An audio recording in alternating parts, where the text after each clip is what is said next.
An A- grade? Is that what actually happened? Because what the national media graded and what this team actually needed are two completely different things.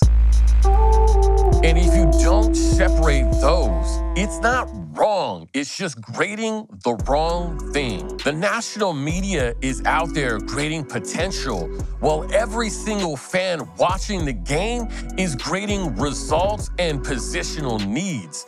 The media evaluates aggregate value.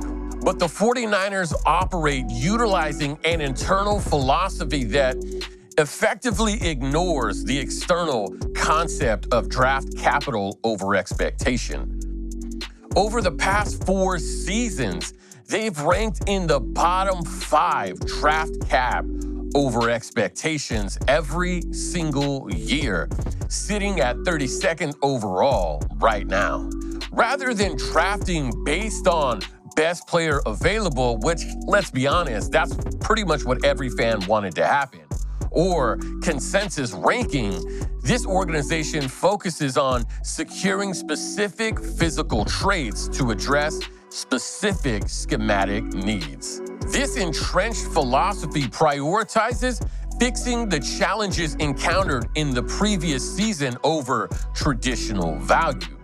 Looking at Stribling, consensus says, well, he's a reach, limited route tree, not refined. But internally, size, speed, physicality, and most importantly, blocking.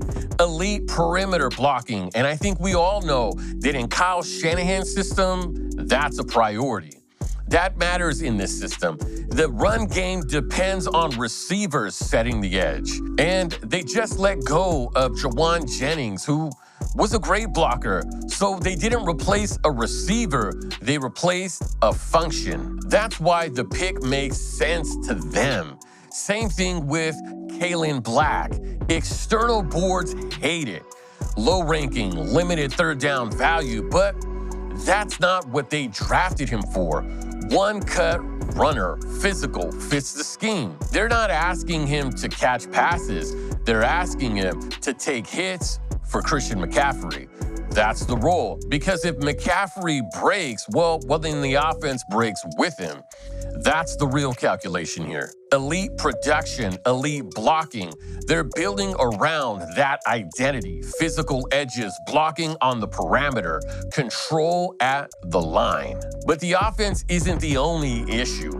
The defense definitely had its own structural problems. Yards allowed were high. Pressure was not converting. The numbers underneath didn't match the actual outcomes. They couldn't finish plays. That was the real issue. Not effort, it was execution, getting to the actual quarterback.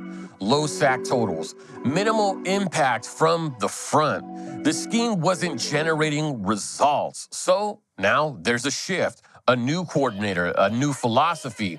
That system needs different players. And you can't run it with the same personnel. That's why they take guys like Romello Heights. Not for run defense, not for every single down.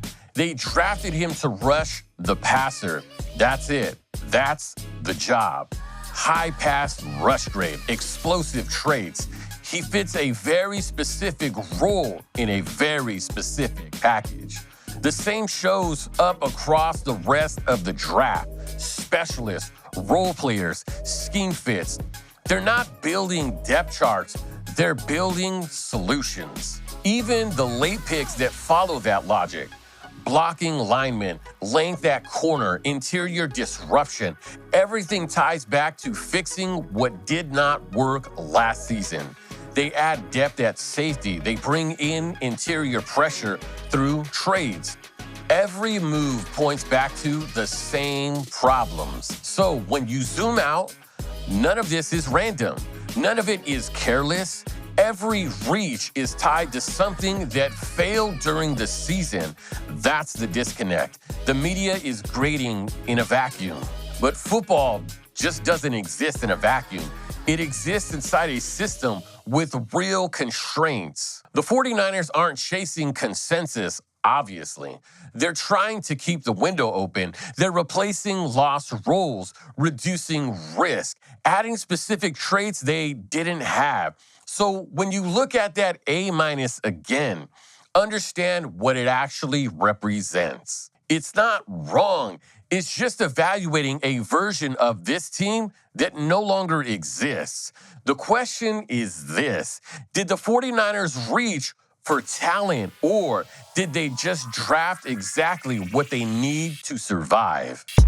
It's not faithful.